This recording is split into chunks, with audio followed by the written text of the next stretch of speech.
continue Bezrat Hashem, le deuxième chapitre, et tout le monde se demande comment se fait-il qu'Esther a dû garder le silence. Pour quelle raison Mordechai a demandé à Esther de garder le silence? Alors, première raison, c'est pour pas que les Juifs voient qu'il y a une reine juive au palais, et lorsque la Xéra, le décret va arriver, ils vont se dire, bon, on va avoir du piston, elle va intervenir pour nous, donc on n'a pas besoin de prier. Mordechai et Esther voulaient que les Bnei Israël fassent teshuva. Et comment on fait une vraie teshuva? Avec la tfila et le repentir et abandonner les fautes. Comprendre que Akadosh Baruch Hu, des fois, il nous met dans des situations, on n'a pas d'autre choix que de prier. Mais lorsque tout va bien, ou bien qu'on peut s'arranger autrement, avec de l'argent, un piston, on dit, ça va aller. Mais quand toutes les portes sont fermées, comme lorsque les Bnei Israël sont retrouvés face à la mer Rouge, quand ils sont sortis d'Égypte, et il n'y avait plus les bêtes féroces à droite, les montagnes à gauche, les Égyptiens derrière, la mer devant. Yitzhak, ils ont dû crier, ils ont dû prier à Kadosh Baruch Hu. Donc c'est un petit peu ce qu'ils voulaient, ils recréer un petit peu ce scénario Mordechai. Deuxième raison, elle a gardé ses origines sous silence pour qu'elle puisse continuer en fait à accomplir Torah et Mitzvot. Là où elle était, elle pouvait continuer à accomplir sans dire qu'elle était juive, et donc discrètement, elle pouvait, comme on l'a vu, garder Shabbat, manger kasher. Elle dit que là-bas, elle mangeait que du riz. Du riz parce que le Ben Ezra, il dit que dans le riz, il y a toutes les propriétés. Il y a toutes les propriétés, c'est bon pour le sang. Donc elle se contentait de manger du riz, et au passage, c'est bien justement à Purim, le jour du Mishté, de manger du riz. Donc manger du riz, des sushis, ce que vous voulez, mais c'est un bon minag. Zecher, les zeramonim, zecher, les graines qu'elle a mangées, Esther, lorsqu'elle était dans le palais du roi. Alors ce qui est intéressant, c'est que Achashverosh, il demande à Esther, mais d'où tu viens, c'est qui ton père, c'est qui ta mère, raconte-moi un petit peu ta vie. Esther, elle dit rien du tout, elle dit rien. Alors, rappelez-vous que Achashverosh, il avait tué Vashti parce qu'elle avait désobéi. Et là, il a une future reine qui est dans son palais, et elle lui dit rien. Ça veut dire qu'il lui demande raconte-moi, et elle ne dit rien. Et là, donc, en soi, c'est un miracle. On voit que dans le déroulement de l'histoire, c'est un miracle. Esther ne dit rien, refuse de répondre au roi, et lui dit rien. Ça passe, ça coule. Top. Alors, ובכל יום ויום, מרדכי מתעלה לפני חצר בית הנשים לדעת את שום לאסתר, מה יעשה בה. Donc tous les jours, Mordechai, il passait devant, il faisait des allées-venues comme ça, devant le roi, pour regarder un petit peu ce qui se passe avec Esther. Genre, ni vu ni connu, quoi. Il tournait à droite, à gauche, et il prenait des nouvelles d'Esther.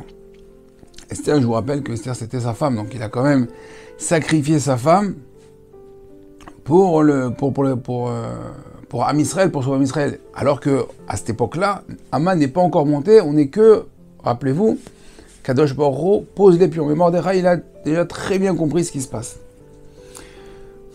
ובהגיע תור נערה ונערה לבוא אל המלך אחשוורוש מקץ היות לה כדת אנשים 12 חודש כי כן ימלו ימי המרוקיהם 6 חודשים בשמן מור ו6 חודשים בשמן בסמים וכו' וכו'. Et là, donc, toutes les femmes, les jeunes filles, elles étaient donc dans le harem, le palais du roi. Et là, pendant 12 mois, c'était soins intensifs, des crèmes, des baumes, cosmétiques, d'accord? Il fallait que la princesse arrive, encore une princesse. Autre raison, elle attendait 12 mois pour être sûre que la jeune fille n'avait pas de maladie, d'antécédents. Donc il fallait sur une période de 12 mois pour voir un petit peu la situation, son dossier un petit peu, son dossier médical. On basait un arabe à la melech, et kol asher tomar inaten la, lavo ima bet anashim ad bet amelech. Donc tout ce qu'elles demandaient, les jeunes filles pour venir au roi, on leur donnait. Si elles avaient besoin d'une belle robe, d'une belle parure, d'un parfum pour mettre leurs atouts en avant, et ben tout ce qu'elles pouvaient demander pour faire plaisir au roi, elles avaient carte bleue, carte blanche, elles pouvaient faire ce qu'elles voulaient. Et ben erev iba uba boker ishava el bet anashim shene aliyad shaga seris amelech shomer abelagshim velo tavod amelech ki im chafetz ba amelech venikra beshem. Donc on apprend, la Gemara dit de ce rachat, Achashverosh, on apprend quand même des bonnes manières. Il y a écrit que le soir, elle venait et le matin, elle repartait. Qu'en fin de compte, Achashverosh n'avait des relations avec ses futures reines, avec ses futures miss, que la nuit. Et de la Gemara, de là on apprend qu'on n'a pas le droit d'avoir, un homme n'a pas le droit d'avoir relation avec sa femme le jour, c'est pas un derech eretz. Et on apprend ça, entre autres, de Arachverosh. Donc la Torah, même du mal, elle puise ce qui est bien. Ubegia Tor Esther, est arrivé enfin le tour d'Esther d'être appelé.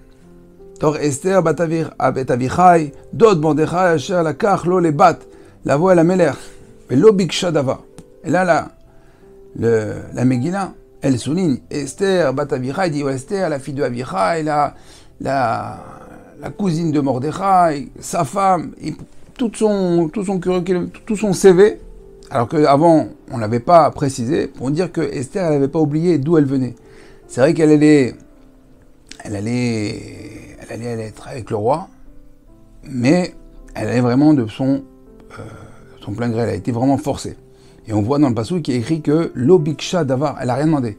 Les autres, elles ont demandé des parures, des colliers, des boucles d'oreilles, du parfum, des belles robes pour se mettre en avant. Elle n'a rien demandé. Elle dit, il se passe ce qui se passe. Et bon, on voit que elle a été prise par le roi, et donc elle comprend que malgré qu'elle était, on a dit, le teint verdâtre, et qu'elle avait plus de 60 ans, et que quand même elle a été prise, donc ils comprennent, Mordechai et Esther, qu'en fin de compte, ce ne sont que les acteurs, les marionnettes d'Akadosh Baruch Hu, et il y a un plan divin, il y a toute une organisation derrière ça. Akadosh Baruch Hu, il a un algorithme très très très très précis.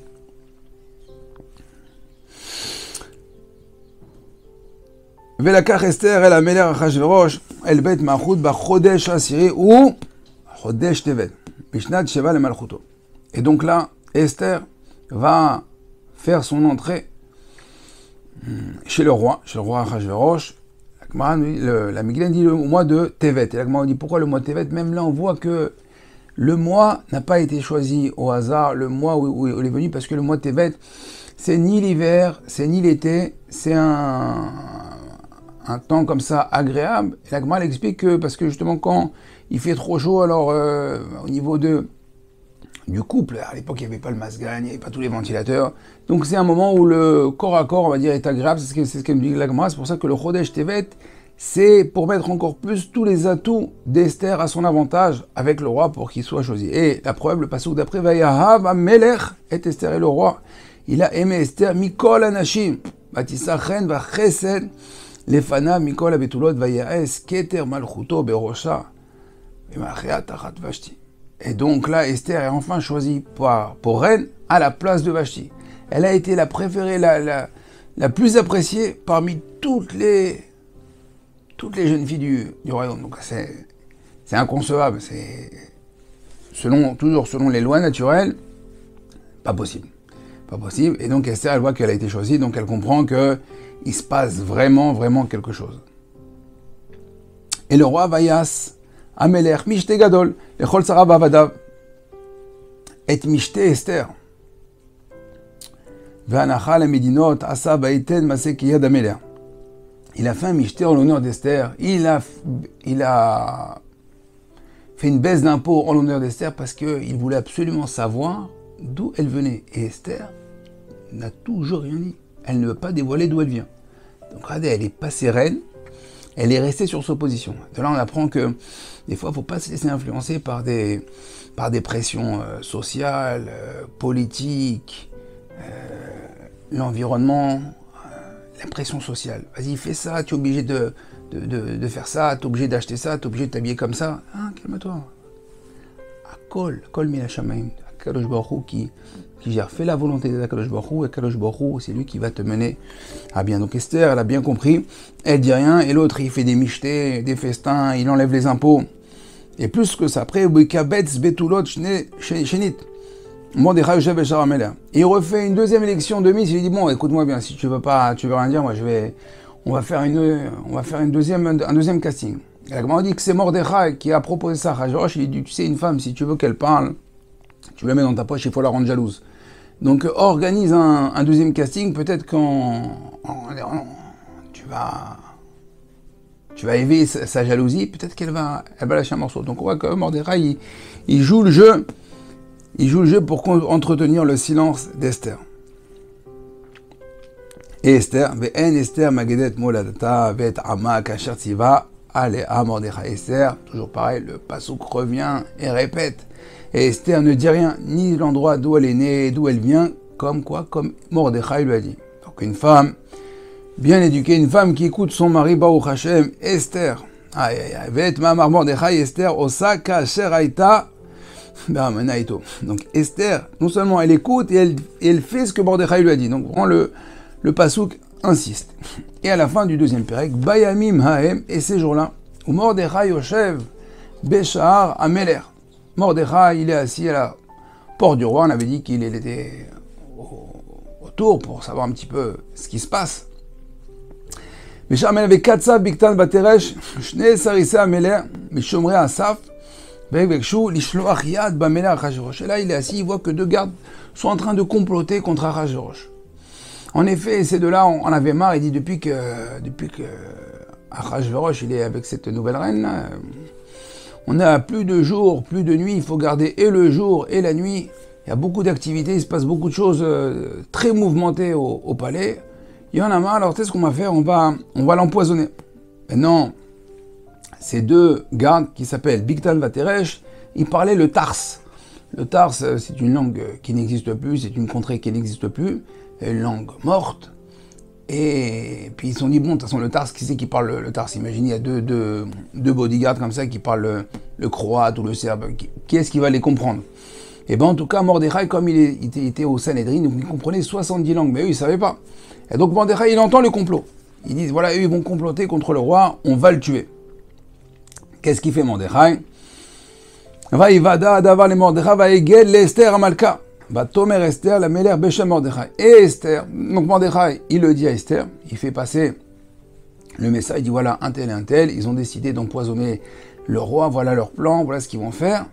Mordechai, il le dit à Esther, Esther, elle le dit au roi, au nom de Mordechai. Il dit, tu sais, il y a je connais quelqu'un là-bas, il a entendu comme ça et comme ça. Ah bon? Donc ils font venir. Ils voulaient empoisonner, je crois, un plat ou un gâteau. Donc, avant que le roi le mange, le roi dit non, on va faire goûter ça à un chien. Et le chien goûtait, le chien est mort. Et donc, les deux gardes ont fini pendus. Et va vous cacher à Davar, va ematse, va être alouchné malaed. Donc ces deux-là ont été pendus. Va y katev basefer d'ivrei ayamim lifnei meler. Et qu'est-ce qui se passe?